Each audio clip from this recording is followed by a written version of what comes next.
భారతీయ సినీ రంగంలో తరాల అంతరాలతో సంబంధం లేకుండా ప్రజలను అలరించిన నటుడు ధర్మేంద్ర. కామెడీ హీరోగా, రొమాంటిక్ రారాజుగా, యాక్షన్ కింగ్గా భారతీయ సినీ చరిత్రలో తనదైన ముద్ర వేశారు. సహాయక పాత్రల నుంచి దిగ్గజ నటుడిగా ఎదిగిన ధర్మేంద్ర వైవిధ్య నట ప్రయాణం ఎంతోమందికి స్ఫూర్తి. బాలీవుడ్ హీమ్యాన్గా గుర్తింపు పొందిన ధర్మేంద్ర సినీ ప్రయాణాన్ని ఓసారి గుర్తు చేసుకుందాం.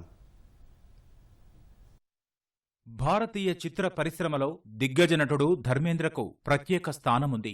రాజ్ కపూర్, దేవానంద్, దిలీప్ కుమార్ వంటి హేమాహేమీలు హిందీ సినీ రంగాన్ని ఏలుతున్న కాలంలో వచ్చి తనదైన ముద్ర వేసిన అరుదైన నటుడు Dharmendra. Megastar big B Amitabh Bachchan తుపానును తట్టుకుని నిలబడిన హీరో ధర్మేంద్ర. సహాయక పాత్రలు, విలన్ పాత్రల నుంచి బాలీవుడ్ హీమ్యాన్గా గుర్తింపు పొందిన ఆయన సినీ ప్రస్థానం ఎంతో మందికి స్ఫూర్తిగా నిలిచింది. 6 దశాబ్దాలకు పైగా సినీ కెరీర్లో 300కు పైగా చిత్రాల్లో నటించారు. బాలీవుడ్లో అత్యధిక హిట్ చిత్రాలు అందించిన నటుడిగా రికార్డు సొంతం చేసుకున్నారు. 1935 డిసెంబర్ 8న పంజాబ్లోని లుధియానా జిల్లా నస్రాలి గ్రామంలో జన్మించారు. ధర్మేంద్ర అసలు పేరు ధర్మేంద్ర కేవల్ కృష్ణ్ దేవోల్. ఆయన బాల్యమంతా సన్నేవాల్ గ్రామంలో సాగింది. లుధియానాలోని లాల్టన్ కలాన్ ప్రభుత్వ సీనియర్ సెకండరీ పాఠశాలలో విద్యాభ్యాసం చేశారు. 1952లో ఫగ్వారాలో మెట్రిక్యులేషన్ పూర్తి చేశారు. 1954లో ధర్మేంద్ర మొదటి వివాహం ప్రకాష్ కౌర్తో జరిగింది. అప్పుడు ఆయన వయస్సు 19 ఏళ్లు. ధర్మేంద్ర, ప్రకాష్ కౌర్ దంపతులకు 2 కుమారులు, కుమార్తెలు ఉన్నారు. సన్నీ దేవోల్, బాబీ దేవోల్ బాలీవుడ్ నటులు. 2 కుమార్తెలు విజేత, అజిత. హిందీ చిత్రాల్లో నటించిన తర్వాత ధర్మేంద్ర హేమామాలినిని రెండో వివాహం చేసుకున్నారు. 1970 ప్రారంభంలో షోలే సహా అనేక సినిమాల్లో ధర్మేంద్ర, హేమామాలిని కలిసి నటించారు. వారికి 2 కుమార్తెలు ఉన్నారు. ఈషా దేవోల్ నటి కాగా, అహానా దేవోల్ సహాయ దర్శకురాలు. ఫలితంగా ధర్మేంద్రకు మొత్తం 6 సంతానమున్నారు.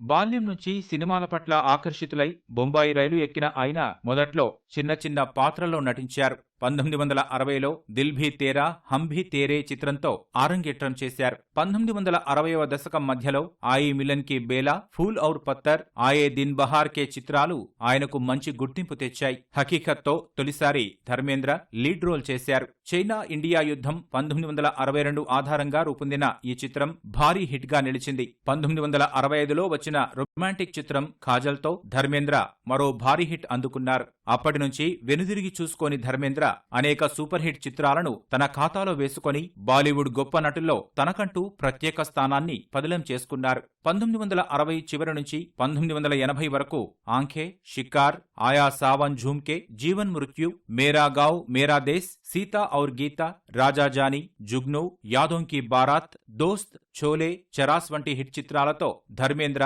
బాలీవుడ్లో తన స్థానాన్ని సుస్థిరం చేసుకున్నారు. 1990 దశకం చివరిలో ప్యార్ Kiya To Darna Kya, Life in a Metro, Apne, Johnny Gaddar, Yamla Pagla Deewana, Rocky Aur Rani Ki Prem Kahani, Theri బాటన్ మే వంటి చిత్రాల్లో క్యారెక్టర్ నటుడిగా మెరిశారు.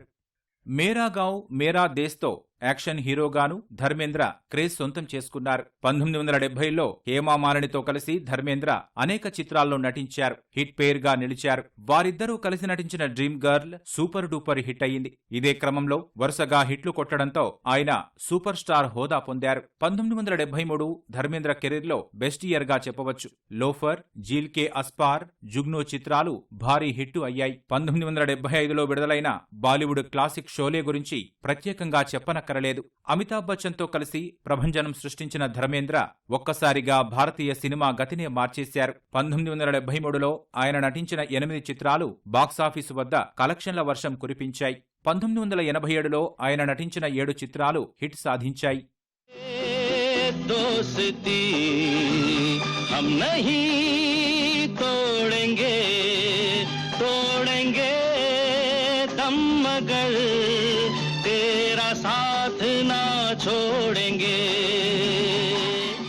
1990ల నాటికి ప్రధాన పాత్రల నుంచి ఆర్టిస్టు పాత్రలోకి మారిన ధర్మేంద్ర పలు చిత్రాల్లో నటించారు. కొడుకులు సన్నీ దేవోల్, బాబీ దేవోల్ రంగప్రవేశం తర్వాత తండ్రి పాత్రలకు పరిమితమయ్యారు. కొడుకులతో కలిసి యమ్లా పగ్లా దీవానా చిత్రంలో నటించి ధర్మేంద్ర మెప్పించారు. కుమార్తె ఈషా దేవోల్తో కలిసి టెల్ మీ హో ఖుదా సినిమాలో నటించారు. నిర్మాతగాను ధర్మేంద్ర విజయం సాధించారు. విజేత ఫిలిమ్స్ పేరుతో 1983లో నిర్మాణ సంస్థను స్థాపించారు. తన పెద్ద కుమారుడు సన్నీ దేవోల్ హీరోగా సొంత నిర్మాణ సంస్థలో బేతాబ్ నిర్మించారు. ఆ ఏడాది బాలీవుడ్లో రెండో అత్యధిక వసూళ్లు రాబట్టిన చిత్రంగా నిలిచింది. 1990లో నిర్మించిన గాయల్ 7 ఫిల్మ్ఫేర్ అవార్డులను సొంతం చేసుకుంది. రెండో కుమారుడు బాబీ దేవోల్ను సొంత ప్రొడక్షన్ సంస్థతో బాలీవుడ్కు పరిచయం చేశారు. 1995లో వచ్చిన బర్సాత్ బాక్సాఫీస్ వద్ద వసూళ్ల వర్షం కురిపించింది.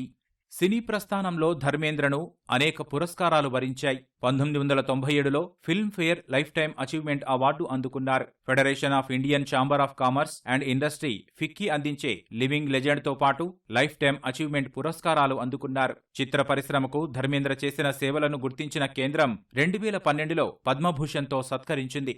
రాజకీయాల్లోనూ ప్రవేశం చేసిన ధర్మేంద్ర 2004లో రాజస్థాన్ బికనీర్ పార్లమెంటు స్థానానికి బీజేపీ తరపున పోటీ చేసి గెలిచారు. తర్వాత నుంచి రాజకీయాలకు దూరంగా ఉన్నారు.